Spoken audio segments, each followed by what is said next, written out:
C'est après le décalage d'une semaine sur le calendrier initial, suite au bras de fer institutionnel pour régulariser les fédérations sportives gabonaises, que les délégués se sont réunis lors d'une assemblée générale élective pour sortir un des trois candidats à la conquête de la présidence du Comité national olympique gabonais de 2 mai à son siège, situé dans la commune d'Akanda, en présence de l'émissaire CEO Julien Minavoa. Génie de votre commission électorale et grâce à l'esprit de compréhension dont chacun des membres du comité olympique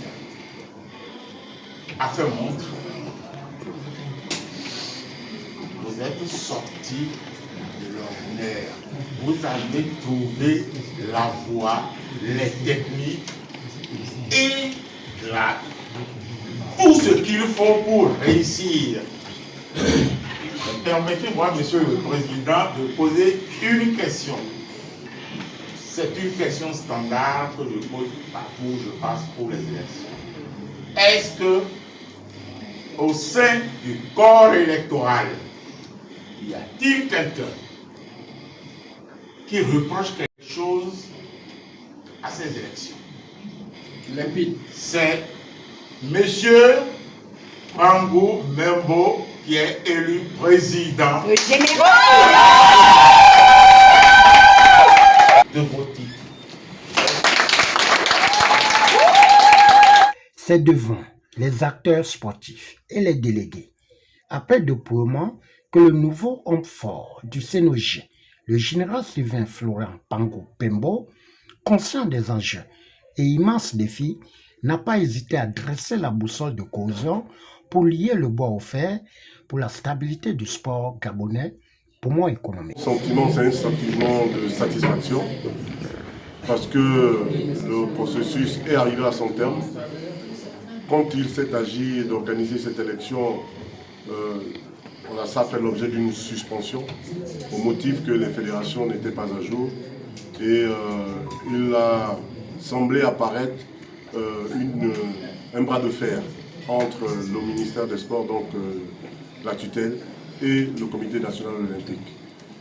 Bien heureusement, le but de la manœuvre, c'était de pouvoir rendre tout en satisfaisant les exigences du gouvernement, mais également aussi de rester ferme sur les principes de la charte du Comité international olympique. Avec sagesse, toutes les parties ont contribué à arriver à s'entendre, à se comprendre, à jouer sa partition.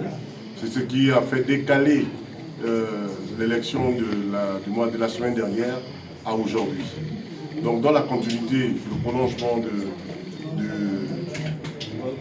de l'Assemblée générale élective de la semaine dernière, aujourd'hui, après avoir satisfait aux exigences gouvernementales, on a procédé à l'élection, proprement dit, du président du Comité national olympique du Gabon. Pour ce qui concerne le deuxième volet de votre question, les projets à court et à moyen terme, naturellement, ça se trouve dans le fascicule qui contient mon programme de l'Olympiade de 2026-2030. Vous avez tous les détails là-dedans. Et l'un des premiers projets, effectivement, ce serait déjà d'accompagner les fédérations à accompagner leur ligue à se mettre également à jour. Selon le résultat officiel, après dépouillement, le numéro 1 reçoit 10 voix, le sortant Chrysan Pambo 7 voix et Marcel Mbele Lasso 1 voix. Au finish, c'est dans une ambiance bon enfant que cet événement a fait tomber son rideau au siège du CNOG.